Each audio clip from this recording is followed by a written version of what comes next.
Hello, History of Sexuality students. This is Professor Bowen here with some comments on our Week 14 discussions. As you know, during this last part of the semester, we're taking a comparative approach to the history of sexuality, exploring the sometimes similar, sometimes different ways in which the modernization of sexuality unfolded in the United States and Russia during the 20th century. In making this comparison, we've focused on a number of key areas, including the growth of sex research as a professional field of scientific inquiry, the experience of those who expressed same-sex sexual desires, efforts by the state and its allies in medicine, law, and other professions to regulate and govern sexuality, and the emergence and development of our contemporary sexual identities. In last week's presentation, one of the questions we were asked to grapple with was how much homosexuality changed in the Soviet Union from the 1920s and 30s to the 1960s and 70s. This was an excellent thing to ask, and I'm happy to see that some of you responded to it in our discussion board.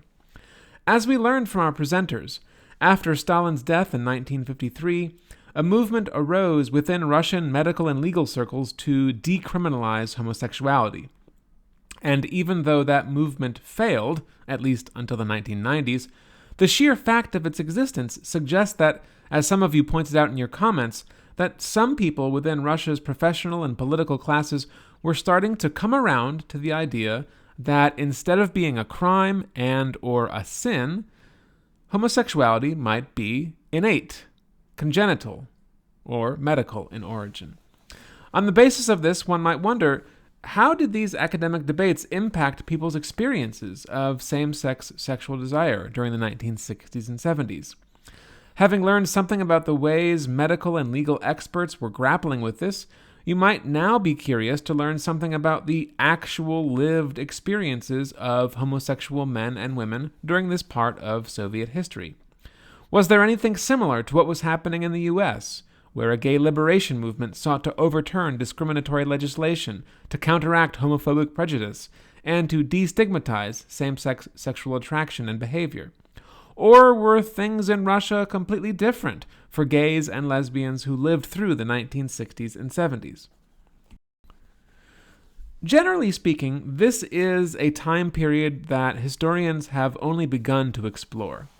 However, at present, there are several excellent publications dealing with questions of homosexuality in Russia, Eastern Europe, and Central Asia during the last few decades of the socialist experiment. In terms of historical monographs, I would recommend the following: Katerina Lishkova's Sexual Liberation, Socialist Style, Communist Czechoslovakia and the Science of Desire, 1945 to 1989. Agnieszka Kosianka's Gender, Pleasure, and Violence, The Construction of Expert Knowledge of Sexuality in Poland. Josie McClellan's Love in the Time of Communism, Intimacy and Sexuality in the German Democratic Republic. And for Russia, probably the best secondary source right now is Dan Healy's new book, Russian Homophobia from Stalin to Sochi. In what follows, I'm going to draw largely from Healy's account, which will be supplemented by information provided by a number of shorter pieces, most notably Arthur Kletsch's article Between the Labor Camp and the Clinic, Tema, or the Shared Forms of Late Soviet Homosexual Subjectivities. Taken together, these sources provide us with some valuable insights into what it was like to be gay in the waning decades of the Soviet Union.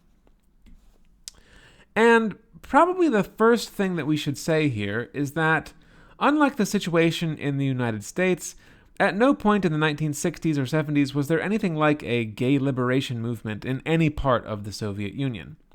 Unlike the situation in the US, in Russia, there was no gay activist movement publicly seeking an end to homophobic discrimination. There was no Russian version of the Stonewall riots. There were no queer journals or publications of any kind. There were no gay pride marches or other events where people could claim a positive gay identity. However, that is not to say that nothing changed after 1945. It is just to say that the trajectory of Russian homosexuality was distinct and unique. Things followed a different path here than they did in the United States. So, what did queerness look like here after World War II? In getting into this question, we should first realize that in the aftermath of World War II, Russia faced a demographic crisis. 26 million people died across the USSR as a result of the war, and of these, 20 million were men. Thus, from 1945 onward, the Soviet state's chief goal was to recoup the population losses of the war years. It went about accomplishing this in numerous ways. First, by increasing government support for pregnant women, and specifically giving single mothers state support for the first time.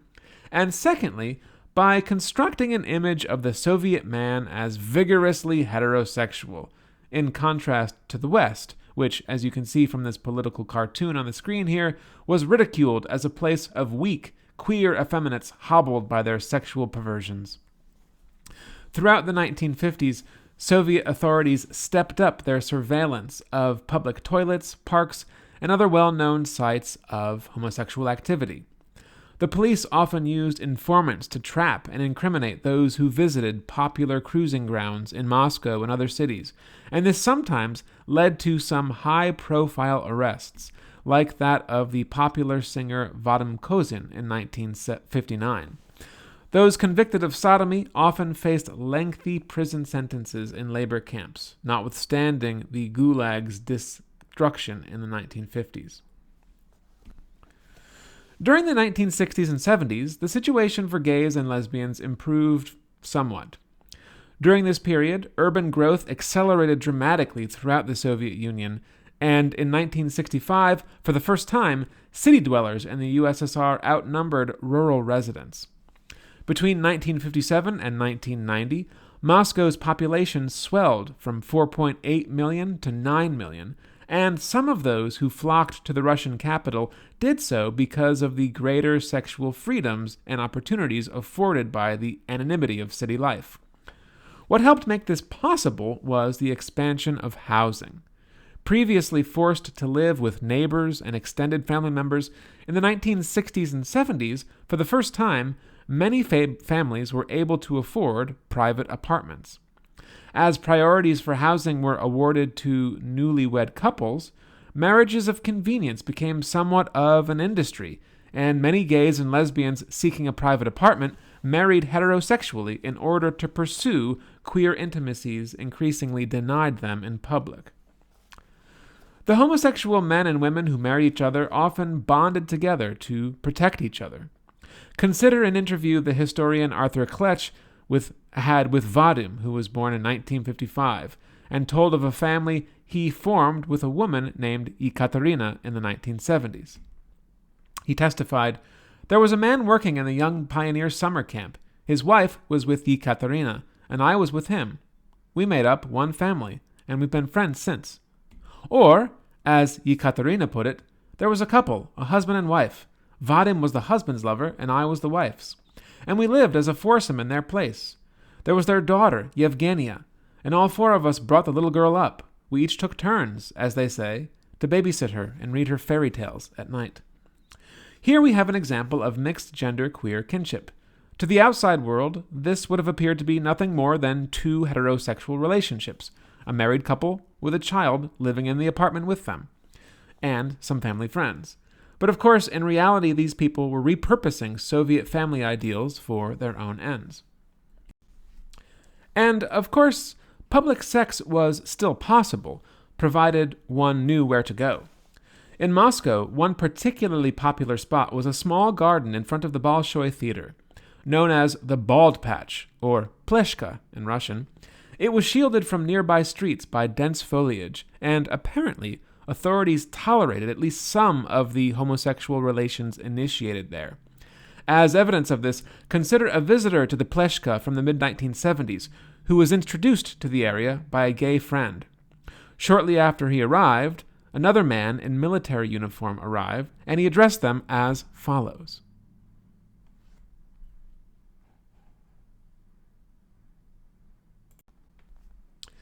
Places like the Pleshka helped gay men forge a sense of camaraderie and develop deep bonds of friendship with their fellow sexual nonconformists. From these meetings came a sense of shared suffering and persecution as we can see in the testimony of a gay man known only as Mama Vlada, who, in an interview from the mid-1970s, said as follows. This growing sense of solidarity led to the formation of kruzhki, that is, tightly knit circles of friends. And while none of this turned into political or social activism, it did spark the creation of a unique subculture, one with its own queer lingo. As the excerpts cited in the last couple slides make clear, one prominent feature of this language was gender inversion. The use of the feminine gender was incredibly common among men, who would often say things like "ya pashla" instead of "ya pashol." Another feature of this queer language was new words, perhaps the most common of which was tema. Literally meaning theme, tema can also be translated as on topic or in the know. It referred to people who were in the same in-group or had the same knowledge. It was used in expressions like bit v'temya and was a self-referent. Temya could be used to determine who was one of us in a sexual sense. The word originated outside of straight society, and it had a positive meaning that indicated a sense of shared sexual subjectivity. And, importantly, it was non-gendered. It brought together and allowed for solidarity among female and male homosexuals. As all of this goes to show, even though those who exhibited same-sex sexual desires could not construct a social identity, this did not mean that they lacked any sense of themselves as different or unique. They certainly had sexual subjectivities, by which we mean forms of self-expression, ways of thinking and talking about oneself, a method of constituting oneself as a sexual subject. In the Soviet Union, homosexual subjectivities were often forged through the confronting of stigmas, whether they be social, medical, or legal, and through the experiences of persecution, either in the form of imprisonment in labor camps or confinement in psychiatric hospitals. And even though the Soviet state treated male and female homosexuality differently, women and men nevertheless felt that their shared fates were inevitably bound up in each other's. As another of Arthur Kletch's informants, Olga Krause, explained, gay men and women formed close bonds in the late Soviet period. As she put it, quote, "We had a sort of state within the state, the way the gypsies had theirs. We had our mafia. We helped each other." And increasingly, gay men and women in the Soviet Union were aware of developments in the West, including the gay liberation movement. Asked if something like this could ever happen behind the Iron Curtain, in 1977, a man named Sasha explained as follows. Definitely not for the foreseeable future. First, we do not have the gay subculture that exists in the West, and it is very difficult to develop the idea of a gay identity, and still less a consciousness of our oppression. Second, even if a group solidarity existed, it would be impossible to organize ourselves, in contrast, say, to the situation in Poland, for example. And just as a movement for democratic socialism has more chance of emerging in Poland than here, I think that a movement for sexual politics will first arise in one of the people's democracies, rather than here. Okay, we're going to have to leave it there for now. Thanks for watching, and for all of your wonderful comments and contributions to our discussions. I'm looking forward to hearing from you as we head into the last week of the semester. Stay safe, everyone, and be well. I'll see you later. Bye-bye.